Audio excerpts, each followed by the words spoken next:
It was supposed to be a quiet weekend. Just Grace and her husband Noah escaping the city, trading ringing phones and late-night emails for firewood and forest air. The rustic cabin, nestled deep in the mountains, had five-star reviews, but none of them mentioned what the mirror in the bedroom showed at night. The couple arrives.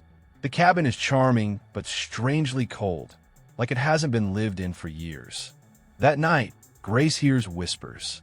In the morning, the couple brushes it off, until Noah finds a child's red sock in the kitchen drawer. They don't have children. Grace begins seeing strange things in the mirror. Not her reflection, but someone else's life. A crying woman, a shadow of a man pacing behind her. At first it flickers, then stays longer. She records it on her phone, but the playback only shows her face, staring at something, nothing. At night, the mirror whispers names. One name keeps repeating, Emily. They find an old guest book hidden under a floorboard. Every entry is scribbled over, except one. Emily, summer 1996. Never again. The more time they spend in the cabin, the more objects they find. A doll under the couch. A tooth in the bathroom sink. A man's watch ticking backwards. It's as if every family left something behind, but not on purpose. Noah wakes up with scratches on his back.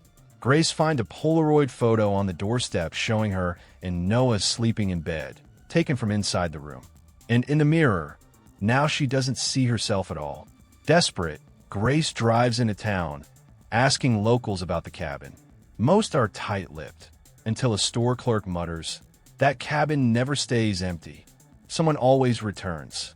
She finds a local newspaper article from 1996. A girl named Emily disappeared from that very cabin. Her body was never found.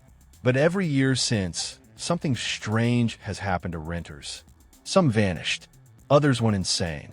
One left behind only his wedding ring and a mirror with blood on the inside. Grace looks closer at the article's photo. Emily looks exactly like her. Noah has become distant, vacant-eyed, repeating phrases Grace doesn't understand. That night, the mirror shows her something horrifying. Noah stabbing someone, her. When she tries to flee, the mirror cracks. Blood seeps from the split. Grace tries to drag Noah out, but he attacks her, whispering, "She needs someone else. I'm not enough." She locks herself in the basement. There, she finds an old camcorder. Footage shows every couple who stayed there. Every one of them changed. The tape ends with a girl whispering, "You can leave the cabin, but the mirror stays with you." Grace escapes. She stumbles onto the road and flags down a car. The man drives her to the sheriff's office. They send officers to investigate the cabin. It's gone, burned down years ago. But Grace still has the camcorder. She shows them the footage. There's nothing on the tape. Back home, she tries to start over. But when she moves into her new apartment, the movers bring something she never packed. The mirror.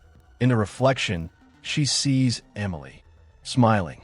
Grace screams, but her reflection does not.